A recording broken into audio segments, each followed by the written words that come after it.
আওয়ামী লীগ যদি সুযোগ পায় কাউকে কিন্তু ছাড়বে না।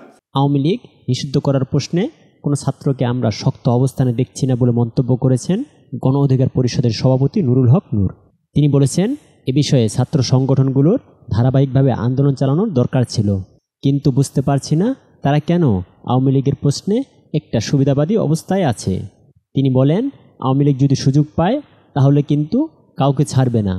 আওয়ামী লীগকে কামব্যাক করানোর জন্য ন্যাশনাল ইন্টারন্যাশনাল অনেক এজেন্ট কাজ করছে, ফান্ড দেবে। কাজেই ছাত্রদের সহ সব রাজনৈতিক দলকে বলবো, আওয়ামী লীগের প্রশ্নে আপনাদের অবস্থান পরিষ্কার করুন এবং করতেই হবে। শনিবার 25শে জানুয়ারি ঢাকা রিপোর্টার্স ইউনিটের নসরুল হামিদ মিলনায়তনে পেশাজীবী অধিকার পরিষদ আয়োজিত গণ অভ্যুত্থান পরবর্তী প্রত্যাশা ও প্রাপ্তি শীর্ষক আলোচিত সভায় তিনি একথা বলেন। নূর বলেন, জুলাই আন্দোলনে সাধারণ কৃষক শ্রমিক জনতার সন্তানরা প্রাণ দিয়েছেন। আপনারা দেখেন তো কয়জন সচিবের ছেলে, এমপির ছেলে মারা গেছে, কিন্তু এর সুবিধা ভোগ করছে এই সমাজের উচ্চবিত্ত ধনী লুটেরা ও সিন্ডিকেট শ্রেণী।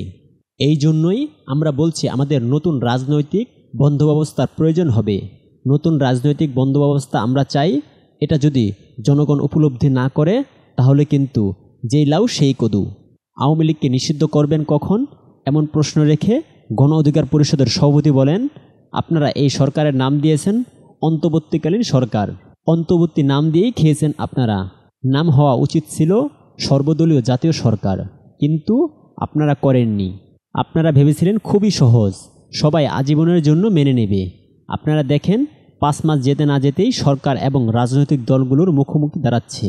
এইভাবে যদি চলতে থাকে তাহলে আওয়ামী লীগকে নিষিদ্ধ করতে হবে না।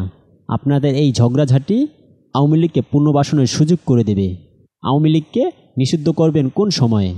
জাতীয় সরকারের বিকল্প নেই জানিয়ে তিনি বলেন, আমরা মনে করি নির্বাচন যদি আগামী বছরের ডিসেম্বরে হয় বা পরবর্তী জুন জুলাইয়ে হয়, জাতীয় সরকার ছাড়া কোনোভাবেই এই বাস্তবায়ন সম্ভব নয়।